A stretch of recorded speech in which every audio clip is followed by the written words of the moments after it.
Welcome to the Ontario Mortgage and Real Estate Insights podcast, your go-to source for the latest developments, trends, and regulatory changes in the industry. I'm your host, Steve Hamelin, here to provide you with insights sourced from reputable news outlets to help you stay informed and make well-informed decisions.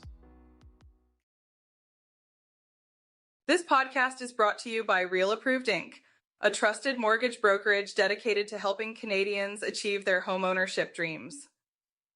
Visit realapproved.ca to learn more about how our experienced team can assist you with your mortgage needs. Let's dive into today's episode. Today, we'll be discussing the Federal Open Market Committee minutes that reveal the Federal Reserve's cautious stance on interest rate cuts amid ongoing inflation and tariff risks. It's a topic that's certainly relevant to our listeners, especially with the way global economic policies can impact our local mortgage and real estate markets.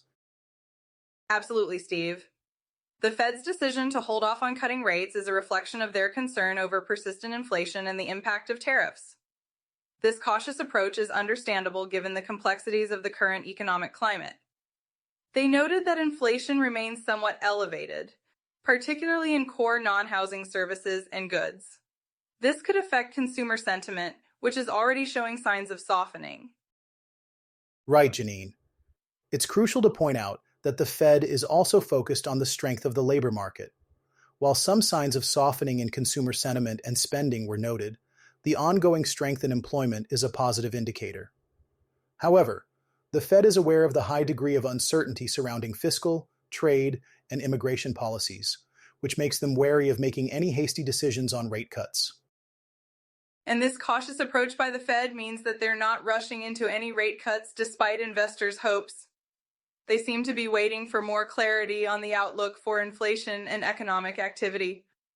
It's a reminder that sometimes patience is key in these economic matters, especially when considering the potential for inflationary pressures to persist if tariffs increase or stick around longer than expected. Exactly, Janine. Markets have already adjusted to this stance, with futures now pricing in fewer rate cuts than earlier anticipated. The Fed's decision to slow the pace of balance sheet runoff, while technical, also signals their intent to maintain a steady hand on monetary policy until they have more definitive data. This decision seems to reinforce their patient approach, allowing them to monitor incoming data closely before making further moves. Our next story is a troubling one out of Ontario, where the Financial Services Regulatory Authority has permanently revoked the license of MortgageSmart Incorporated. This decision follows an investigation that uncovered systemic misconduct targeting elderly homeowners with risky loans. That's right, Steve.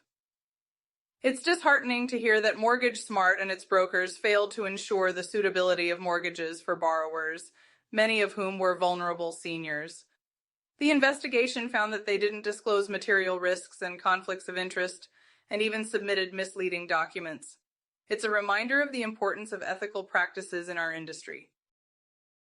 The investigation revealed that between June 2021 and February 2022, MortgageSmart arranged at least 50 mortgages, mostly through referrals from Canada's Choice Capital. Alarmingly, most of these borrowers were senior citizens living on fixed incomes, some with health conditions and cognitive limitations. This is a clear breach of their regulatory obligations. Yes, and the regulator imposed significant penalties on those involved. Broker Ranjit Dhillon faces a $40,000 penalty, while Kamal Dhillon, the principal broker and owner, has been fined $10,000. It's a stark reminder of the consequences of neglecting duty of care, especially when dealing with our senior population who deserve our utmost respect and protection.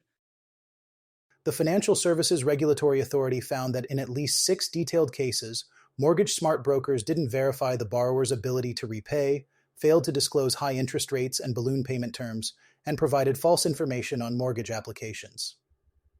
Some borrowers didn't even recall signing the documents, which raises serious concerns about the practices employed. One of the most heartbreaking cases involved a 72-year-old retiree who was given a mortgage with a 25% interest rate. She didn't even have an email account, yet a Gmail address was listed on her application. It's stories like these that highlight the vulnerability of seniors in financial transactions and why it's crucial for us to advocate for transparency and honesty in all dealings.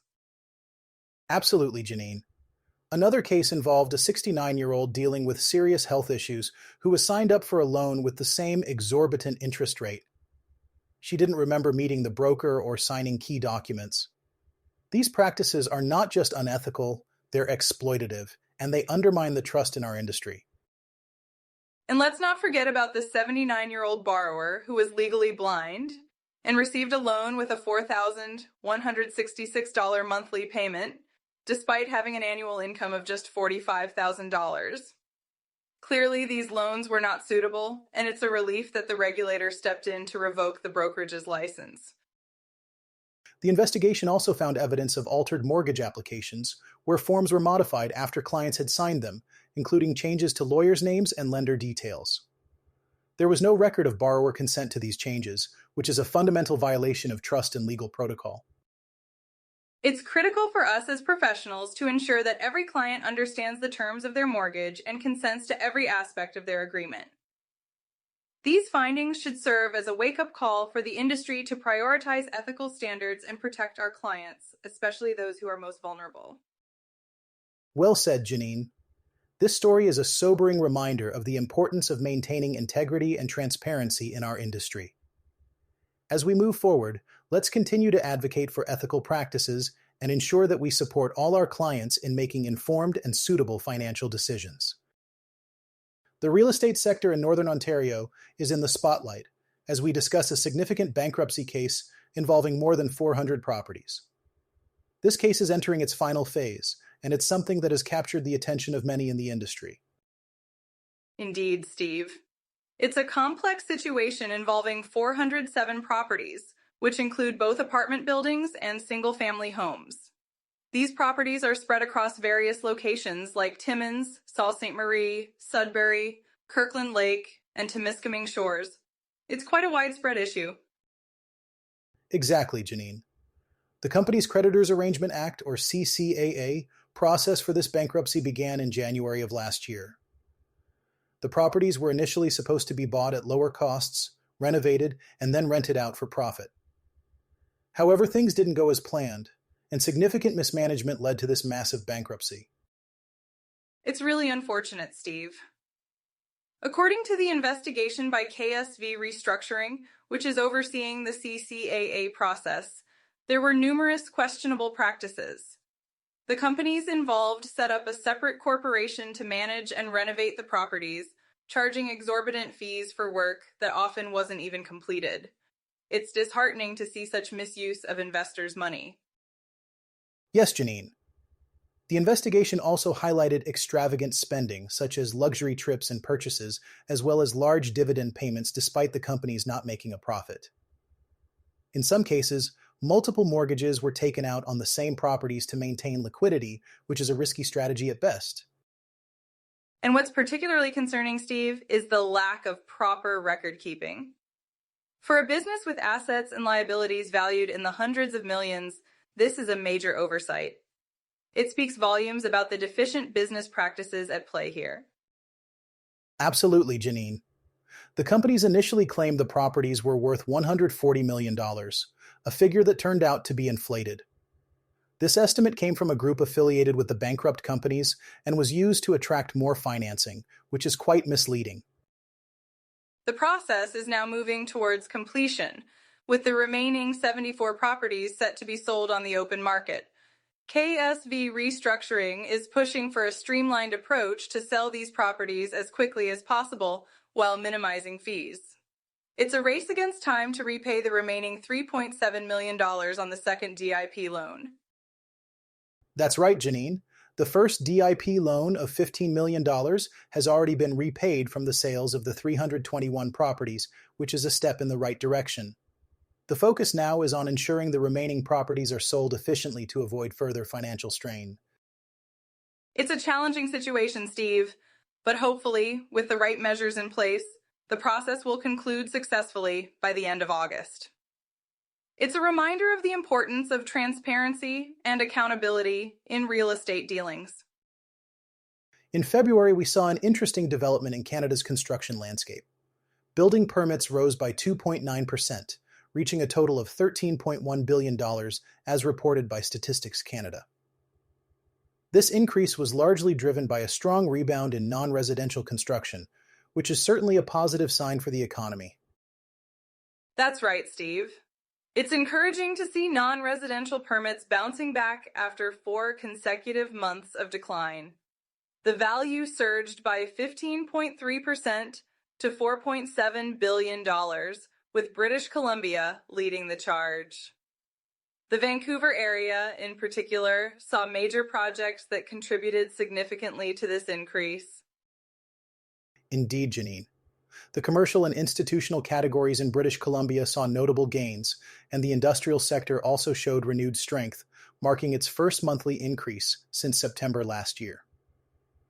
These developments are crucial as they indicate a potential boost in job creation and economic activity. However, Steve, on the residential side, the picture isn't as rosy. Permits for residential construction actually fell by 2.9% to $8.4 billion in February. The decline was mainly driven by a drop in multifamily construction intentions, with British Columbia again playing a significant role in this downturn. Yes, the multifamily segment fell by $224.8 million nationally, and British Columbia accounted for $185.5 million of that decline. While the single-family segment remained relatively stable, down just $22.6 million, the overall slowdown in residential permitting is concerning, especially with rising housing demand and affordability pressures. It's a challenging situation, Steve. The continued slowdown suggests that new supply might remain constrained in the near term. Municipalities approved about 21,000 new multifamily dwellings and 4,800 single-family homes in February, which is a 7.1% decline from January. This could exacerbate the housing shortage. Ontario did provide a bit of a silver lining with a $110 million increase in residential permits, helping to offset some of the weakness. But as you've pointed out, Janine, the overall trend in residential construction is something we need to watch closely as it could impact the broader market dynamics. Absolutely, Steve. It's crucial for us to keep an eye on these trends and understand the implications for the housing market. As demand continues to rise, any constraints in supply could lead to increased competition and higher prices, making it even more challenging for potential homeowners. Now let's shift our focus to Western Canada, where the mortgage industry is experiencing some interesting dynamics. Recently, the Canadian Mortgage Summit took place in Vancouver, gathering industry professionals to discuss the current landscape and future prospects. That's right, Steve. The summit provided a platform for a panel of top mortgage executives to delve into both the challenges and opportunities that the industry is facing in Western Canada. It's always insightful to hear from those who are directly involved in shaping the market. One of the key takeaways from the discussion was the optimism surrounding the future of the mortgage market in this region. Despite some challenges, the panelists expressed confidence that Western Canada has unique strengths that position it well for growth. Absolutely, Steve. The executives highlighted the diverse economic base in Western Canada, which includes strong sectors like technology, natural resources, and agriculture. This diversity provides a solid foundation for the housing market, even amid broader economic uncertainties. They also pointed out that population growth in cities like Vancouver and Calgary is driving demand for housing. As more people move to these urban centers, the need for mortgages naturally increases, creating opportunities for mortgage professionals to support new homeowners. However, it's not without its challenges, Steve. The panelists acknowledged the regulatory changes and affordability issues that continue to impact the market. They emphasized the importance of adapting to these changes and finding innovative solutions to help clients navigate the complexities of securing a mortgage. That's an important point, Janine. The need for flexibility and creativity in the industry is crucial. As regulations evolve, mortgage professionals must stay informed and be ready to offer tailored advice to their clients, ensuring they make the best possible decisions for their financial situations. On a positive note, the panelists also mentioned the increasing collaboration between mortgage brokers and other stakeholders, such as real estate agents and financial advisors. This partnership approach can lead to more comprehensive service offerings and better outcomes for clients. Indeed, Janine. By working together, these professionals can provide a more holistic experience for clients, addressing their needs more effectively. It's a strategy that could enhance client satisfaction and foster long-term relationships. Overall, the outlook for the mortgage industry in Western Canada seems promising, with plenty of room for growth and innovation. It's an exciting time for the region, and it will be interesting to see how these dynamics unfold in the coming years. Well said, Janine. As we wrap up today's episode, it's clear that staying informed and adaptable is key in the ever-changing landscape of the mortgage and real estate industries. Thanks for tuning in to another episode of the Ontario Mortgage and Real Estate Insights podcast. We hope you found today's insights valuable as you navigate the world of mortgages and real estate. Before you go, a quick reminder, Real Approved is here to make your mortgage journey smoother. Whether you're buying your first home or refinancing, their experienced team is ready to guide you with personalized support every step of the way. Visit realapproved.ca to get started and take the next step toward achieving your homeownership goals. Catch you next time and stay informed with the latest industry insights.